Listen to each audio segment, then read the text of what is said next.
What's going on? Welcome back to Real World Tool Reviews, and I got another tool haul for you. I'm buying too many tools.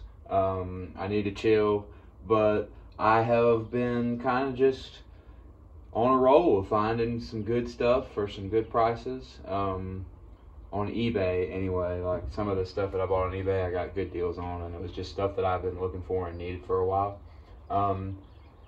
And some of it is stuff that I needed for what I'm doing right now, starting with these channel lock fencing pliers. And I got these other channel lock cutters just because I've been wanting a pair of them. But as you guys know, if you've watched a couple of my other videos, I've mentioned that I've been building a garden box, a big garden box with a fence around it, and I have been hammering a lot of these little chicken wire staples into the posts in the box. I've been stapling wire fencing all around it to keep the rabbits and whatnot out. And I bought this because I just needed it. And these are hard to find made in the USA. Like, they sell them at Lowe's and Home Depot. They don't sell these channel lock ones there, though. I wish they did. They sell them at Lowe's and Home Depot and Tractor Supply. They sell like the Crescent brand and some of the other like DeWalt brands that are made in China, and I think the other one, like maybe the Crescent one's made in India or something. But I ordered these on eBay. It was actually the only place I could find them. They're expensive. They're almost $40. But these are channel lock. I figured I couldn't go wrong. These ones are made in the USA, and they're what I was looking for. These pliers are really good for fencing, obviously.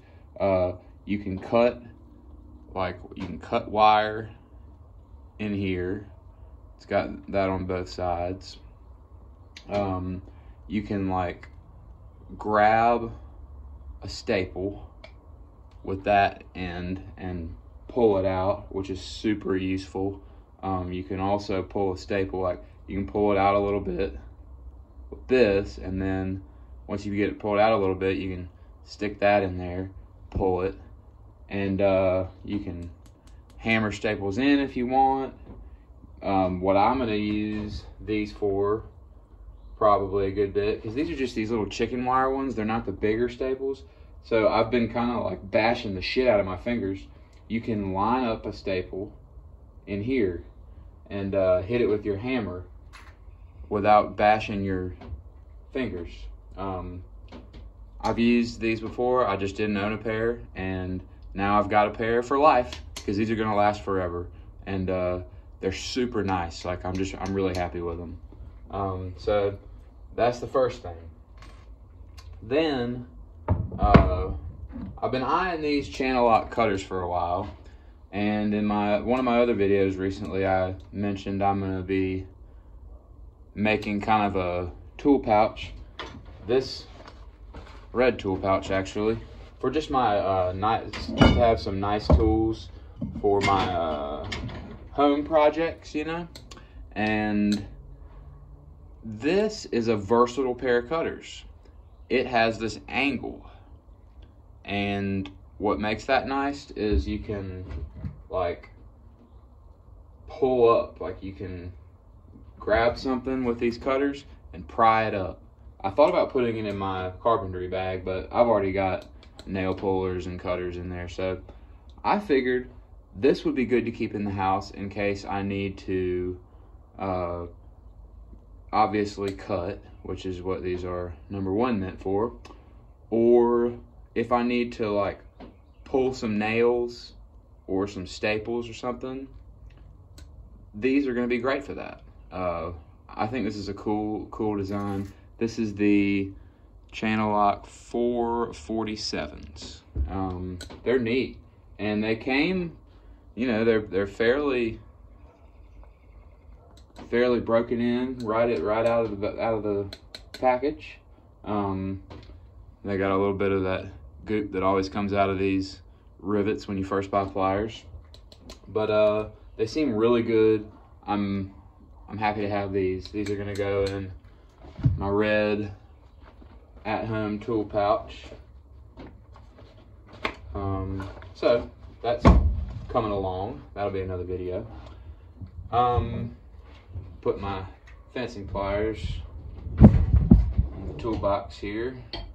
They're gonna live here at home in the toolbox. Now, here is some stuff that goes with some of the stuff I've been buying recently. I got these needle nose pliers. These are old Craftsman USA. They don't have a WF on them, so I don't know if they're made by Western Forge or not. There's the part number, 45085. One of you guys, if you know, let me know if you guys know if this was made by Western Forge or not, because they remind me a whole lot of these duckbill pliers that I got. They have a WF right there next to the USA.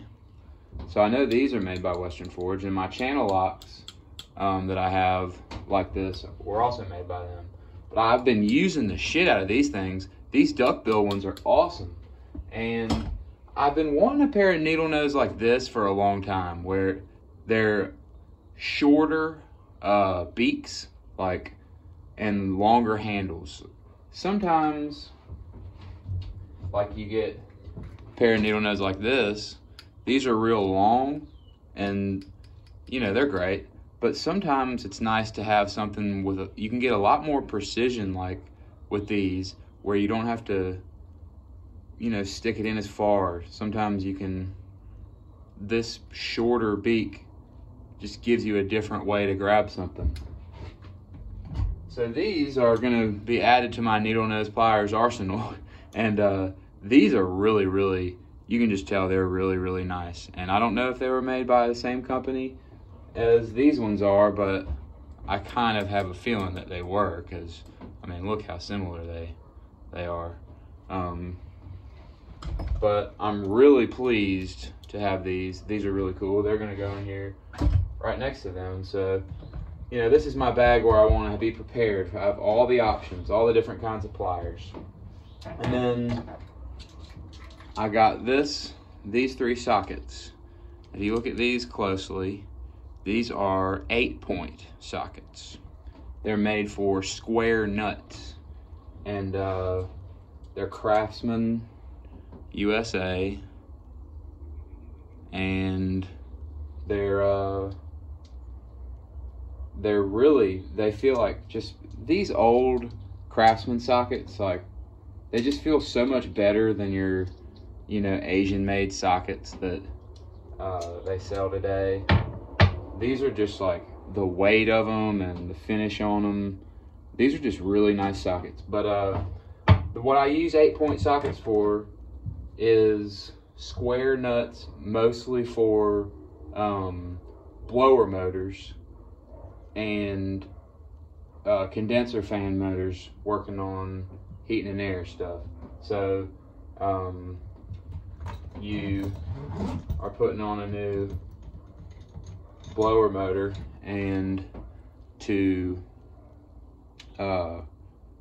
tighten the squirrel cage, the wheel, the fan wheel, whatever you want to call it,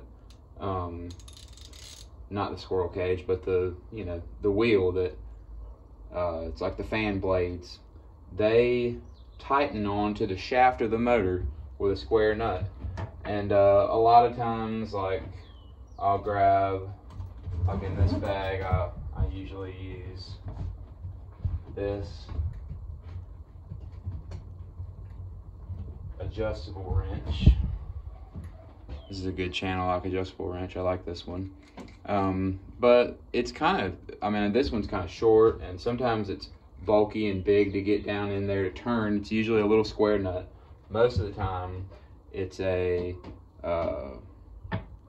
5/16, which is what this one is.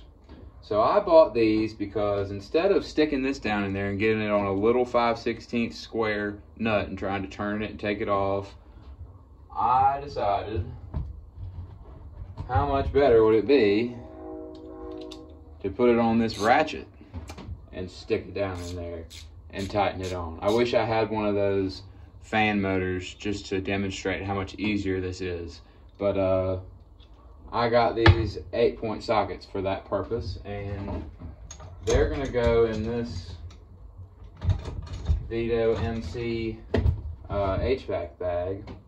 I'm not gonna put them in there yet because they just came in this plastic bag.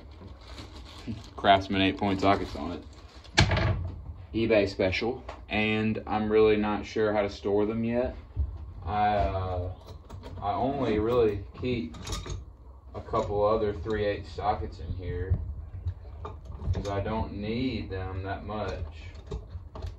But I do use these 1/2-inch sockets for getting compressor bolts, loosening them.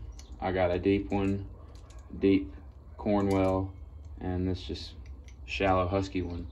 And they live on these extensions, and I'll grab this ratchet. Sometimes I need the swivel. These Capri swivel extensions are really good, by the way. And I'll just get down there and get the compressor bolts off. But that's the only thing I use 3/8 for in this bag, because I have a real compact little 1/4-inch set here that I'm a big fan of. I got a little tiny ratchet that goes with it that I'm going to talk about all this stuff in another video, but so I don't need a bunch of 3/8 sockets, but I do have those 3/8 8-points now. And I say all that to say to you guys, if you know of any suggestions for a good way to store like just a few 3/8 sockets, I'll probably put a few more with this. Like, what's a good way to store maybe like 6 or 7 3/8 sockets in a compact way for a tool bag? You guys let me know. I'm sure somebody has a good idea out there. So for right now, I guess I'll just stuff them down in there. And then the last thing is this really cool number 2 Phillips screwdriver I bought on eBay. It's a new old stock. It's an SK, but if you notice, it's got a WF, which is Western Forge, who made a bunch of screwdrivers and pliers for Craftsman back in the day, and apparently they made them for SK too. And when I saw this, I was like, I just gotta buy this on eBay. I could just tell that it had an awesome tip on it. This is a really nice finish on this Phillips head. The old Craftsman professional screwdrivers were a lot like this, but this has this nice hex on it, and it's got a rubbery handle, which if you've heard me talk about screwdrivers, you know I'm not a big fan of rubbery handles, but the shape of this one fits in your hand real good. The ridges on it really it just feels like you can get good torque with this screwdriver. And it's more of a foamy rubber than it is a sticky rubber. And foamy rubber, I can deal with. So anyway, I could talk about screwdriver handles for a long time, and I will in another video. But this is a good, just like, you really need to get a good hold of a Phillips screw. I think this one is really nice. And sometimes you need to get a hold of some rusty old Phillips screws that are real tight, and you really need to get good bite on, good leverage, and really crank on it with a lot of torque. You might even need to put a wrench on it, and that situation comes up a lot in plumbing. Old clean out caps, old tub valves. There's a lot of old rusty screws when it comes to plumbing work. So I figured I'd put this in here, so that gives me some options when it comes to screwdrivers in my plumbing pouch. Now I've got my beater flathead that, you know, can be used as a flathead. It's got a pretty good flathead tip.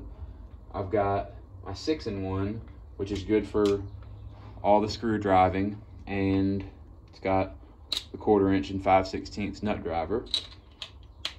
Really good one.